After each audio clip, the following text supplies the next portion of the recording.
Et si je te disais que ces billets, dans quelques années, feront partie d'un musée, tu peux le croire, imagine des dollars. Dans une vitrine de musée, tu peux imaginer que ce soit réel ou non, c'est de l'imagination. Aujourd'hui, nous allons parler d'un sujet incroyable qui est vraiment nouveau ces dernières années, qu'on appelle les crypto-monnaies, ou plus précisément du Bitcoin. Par exemple, je vais t'expliquer des bases jusqu'aux notions avancées. Qu'est-ce que ça signifie? Je pense que cette vidéo est pertinente. Pour quelqu'un qui ne sait pas ce qu'est le Bitcoin, qui ne sait pas ce qu'est une crypto-monnaie, qui ne sait pas ce qu'est une blockchain, qui ne connaît rien à l'argent virtuel, ou quelqu'un qui est un expert en crypto-monnaie. En tant qu'expert, vous pourriez vous demander « De quoi allez-vous me parler ?» Comme à un débutant, quel intérêt pour moi? Écoute la fin de la vidéo et je suis sûr que ce que tu vas entendre dans cette vidéo, il est très probable que tu ne l'as jamais entendu dans aucune autre vidéo sur les crypto-monnaies ou Bitcoins. Eh bien, nous allons commencer à parler de ce phénomène incroyable qu'est la crypto-monnaie. Fondamentalement, les crypto-monnaies, où je vais parler du Bitcoin, qui est la monnaie la plus célèbre parmi les crypto-monnaies, c'est quelque chose d'incroyable.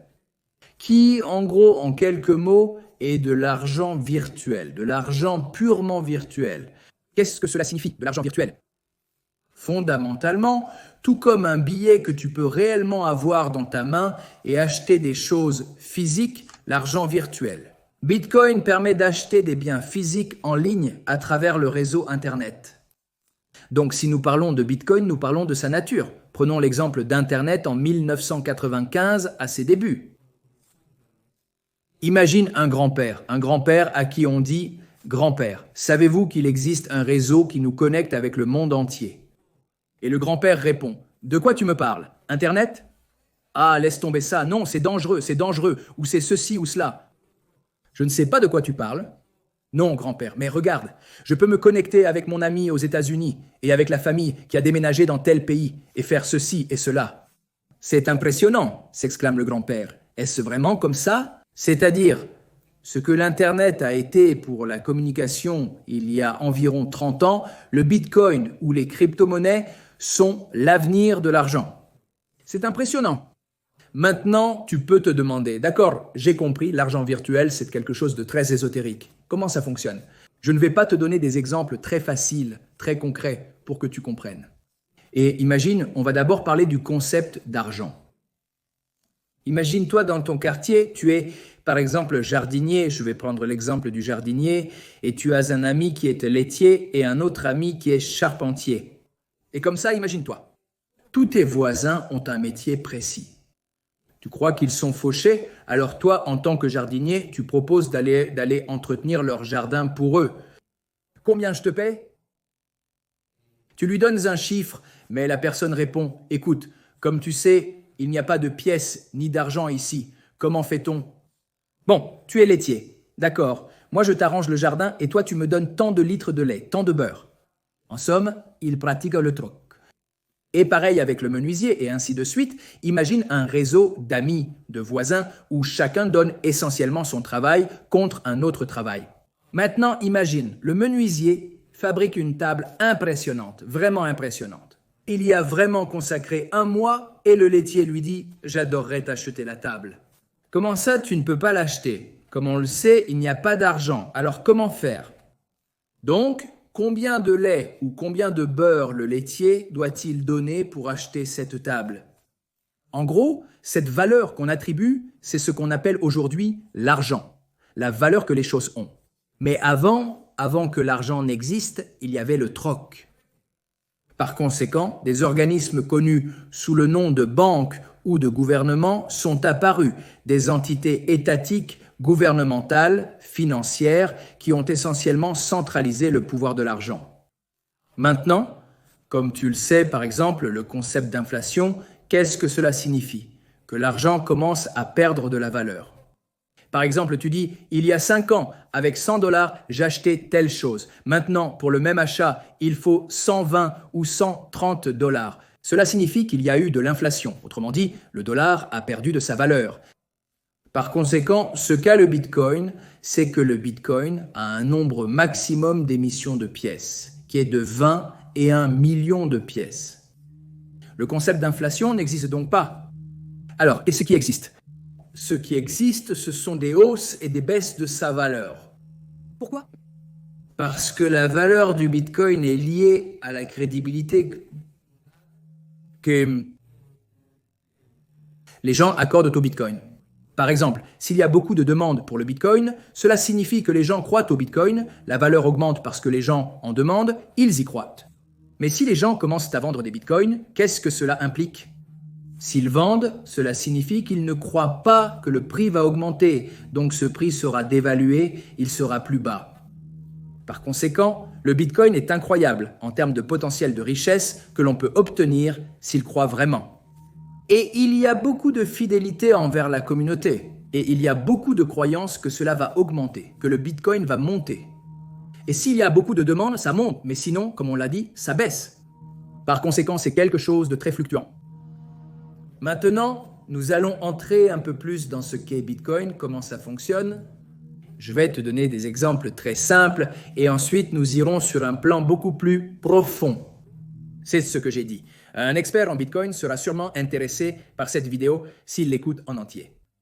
Très bien, je vais te donner un exemple. Comment fonctionne Bitcoin? Bitcoin, en gros, comme je te l'ai dit, c'est de l'argent virtuel. L'argent virtuel, Bitcoin, tu te demandes, bon, argent virtuel, comment ça s'achète? Très bien. D'abord, en gros, on ouvre une application, tout simplement, comme on télécharge une application sur son téléphone. Il existe des applications qu'on appelle des portefeuilles ou wallets, dans lesquelles on garde son argent virtuel dans son portefeuille sur son téléphone. Maintenant, comment? On acquiert les bitcoins en les achetant comme n'importe quel produit, là où se font les échanges virtuels, les plateformes d'échange. Par exemple, il y en a des célèbres, il y en a des plus connus, des moins connus. Binance, par exemple, il y a des plateformes qui sont plus célèbres que d'autres. Et là, on achète, c'est comme un supermarché de bitcoin, une plateforme d'échange, et là, on achète. Aujourd'hui, un bitcoin a une très grande valeur, mais tu peux dire, bon, je veux investir dans les bitcoins. 100 $.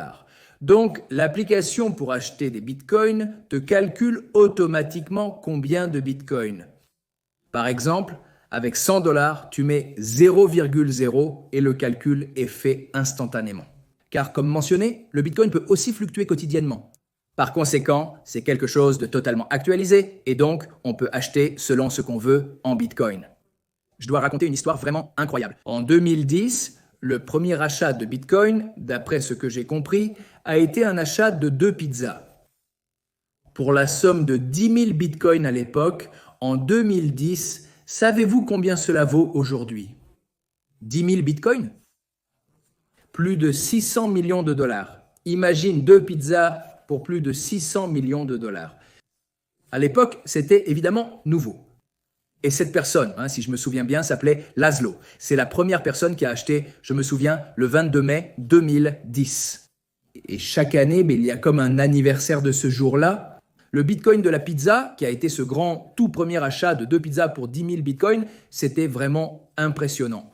Mais ce que je veux te dire, c'est que le bitcoin, si tu as 50 200 $, tu peux le fractionner. Tu peux acheter pour ton compte, ton portefeuille, ton ticket, ton porte-monnaie, une partie d'un bitcoin, c'est-à-dire tu n'as pas besoin d'acheter un bitcoin entier. Le prix est assez élevé, mais évidemment, comme je te l'ai dit, il monte et il descend selon le moment. Très bien, donc.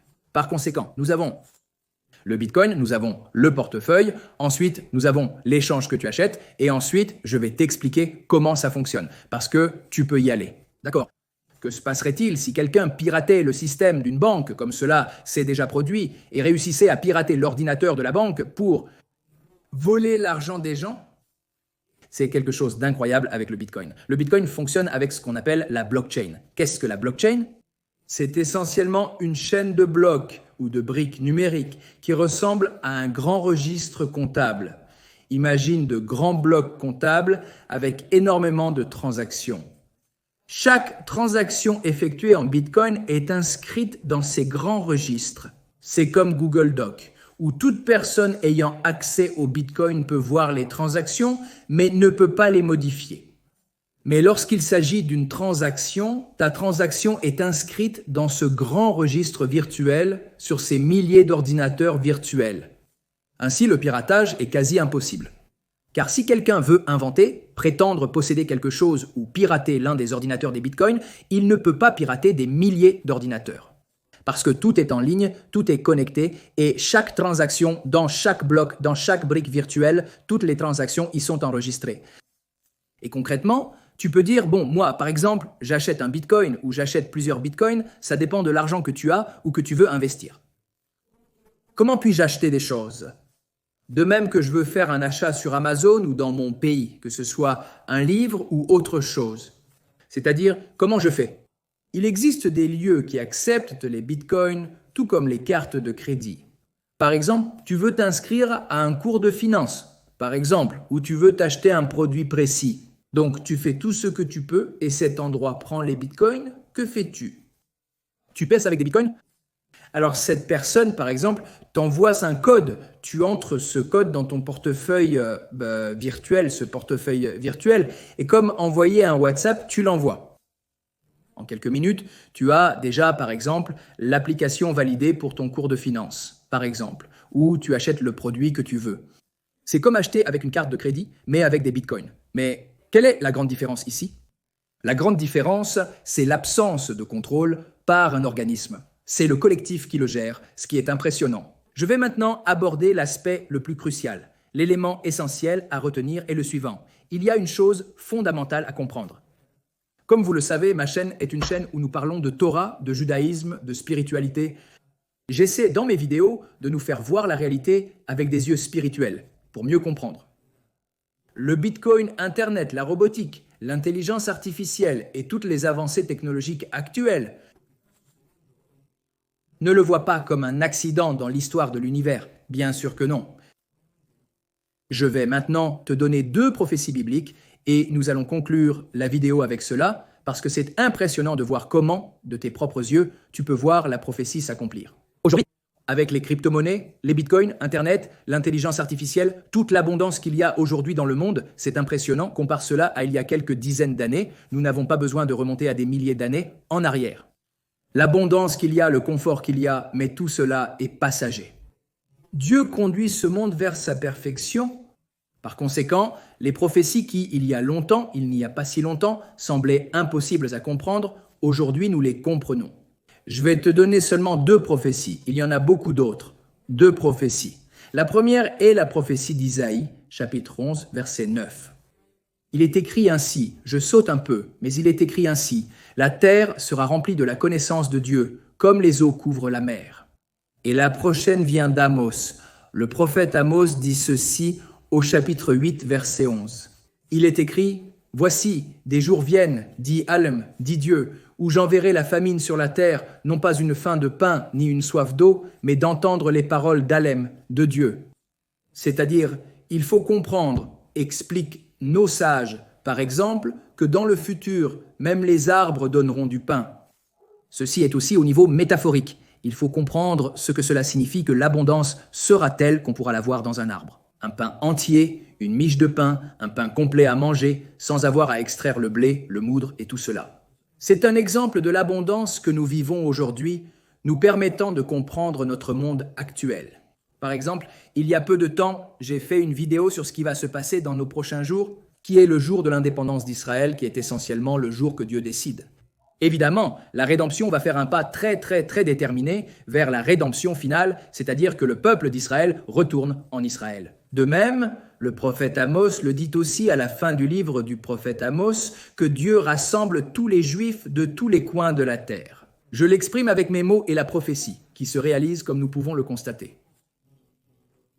Et les jardins vont porter des fruits, et nous allons voir le vin des jardins d'Israël. Pendant 2 millénaires, la terre est restée stérile et désertique, même si cela peut paraître simple. Ce n'est que depuis très peu de temps que la terre fleurit, parce que le peuple juif est revenu sur la terre. La terre est comme un corps et le peuple juif en est l'âme. Ensemble, ils s'unissent et s'épanouissent.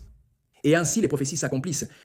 Par conséquent, tout le sujet dont nous parlons concernant les bitcoins, les finances personnelles, tout le sujet de l'intelligence artificielle, tout cela est évidemment très lié à ce qui se passe dans le monde. Au niveau, évidemment, spirituel, il faut savoir que le monde matériel est un reflet du monde spirituel. Tout comme il est écrit qu'il y a la Jérusalem céleste et la Jérusalem terrestre, Il y a fondamentalement une connexion entre le monde spirituel et le monde matériel. Par conséquent, il faut savoir que Dieu, dans sa amour infini qu'il a pour ses créatures, conduit son monde vers la perfection. Et il nous donne une abondance qui est illimitée. Des choses comme le Bitcoin, que nous avons dit être essentiellement décentralisé. Il ne dépend pas d'organisations qui peuvent vaciller, faire faillite, il dépend aussi de la confiance au sein du collectif. C'est une valeur impressionnante qu'il y ait de la confiance et de la crédibilité au sein du collectif, c'est quelque chose d'incroyable. Il y a aussi les réseaux et la connexion. Évidemment, malheureusement, il y a des gens qui l'emmènent dans une mauvaise direction. Comme toute chose dans la vie, Internet c'est bien ou mal. L'utilisation d'Internet peut être bénéfique si tu l'emploies à bon escient pour le bien, ton travail, étudier la Torah ou t'améliorer personnellement. Malheureusement, si quelqu'un en fait mauvais usage, c'est son choix. Dieu offre à l'homme le livre afin qu'il choisisse la vie, comme il est écrit dans Bajarta, Bajadivi, tu choisiras la vie. Par conséquent, j'aime beaucoup cela et je trouve que c'est très important, c'est pourquoi j'ai dit que c'est très pertinent. Aussi par un expert en Bitcoin qui comprend que tu comprennes tout ce qui concerne les finances personnelles, les Bitcoins, la technologie artificielle, tout ce qui t'entoure a beaucoup à voir avec la façon dont Dieu mène le monde vers sa perfection. Avec tout le temps gagné grâce aux machines à laver modernes, comparé au temps que prenait autrefois la lessive à la main, que faisons-nous maintenant de ce temps libre supplémentaire? En appuyant simplement sur un bouton, intelligence artificielle. Tu veux rédiger un article, tu veux avoir un résumé d'un livre, tu veux que je t'aide au travail, tu dis quelques mots et tu obtiens quelque chose de spectaculaire. Tout est comme ça maintenant, Bitcoin, argent virtuel, on n'a presque plus besoin d'aller à la banque ni de payer des commissions. Le Bitcoin n'a pas de commission, tout est gratuit, c'est-à-dire que c'est ce que coûte le Bitcoin, c'est-à-dire c'est impressionnant. En conclusion, la question que je te pose est que faisons-nous du temps que Dieu nous accorde? Qu'est-ce qu'on fait avec cette abondance et ce temps? Et c'est cette réflexion avec laquelle je voudrais conclure un peu cette vidéo. En fait, j'aimerais que tu me le dises dans les commentaires. Qu'en as-tu pensé? Qu'en as-tu pensé? Dites-moi si vous souhaitez que j'aborde plus en détail les finances personnelles, les bitcoins ou l'intelligence artificielle. Dis-le-moi dans les commentaires, partage-moi tes pensées et comme ça, je te raconte. Comme ça, je te raconte. Et vraiment, quelque chose m'est revenu en mémoire. Si tu ne fais pas encore partie de ma communauté, chère communauté Israël High, je t'invite à écrire le mot communauté dans les commentaires, à écrire au numéro WhatsApp qui apparaît juste en bas, à mon numéro WhatsApp de la communauté. Tu peux poser des questions. Fondamentalement, Israël High, ma communauté est une communauté où nous sommes interconnectés. Il y a des gens qui se sentent seuls, qui veulent faire partie d'une communauté spirituelle, être connectés à Israël, faire de bonnes actions en Israël. Impressionnant, Israël High t'offre cet espace. Tu peux me poser des questions à travers le téléphone WhatsApp. Il y a des rencontres, des séminaires, des cours, des actions d'aide aux soldats en Israël. Les familles, enfants et épouses de soldats. C'est impressionnant. Donc, en disant tout cela, je veux te poser cette question pour conclure. Avec toute l'abondance qu'il y a, avec le temps qu'on a, qu'est-ce qu'on fait? Jadis, le temps et l'abondance manquaient. La question est, Dieu te donne la possibilité de choisir, choisis la vie. Dis-moi, qu'est-ce que tu feras avec cette abondance et le temps que Dieu t'offre? Que tout soit couronné de succès et de bénédiction.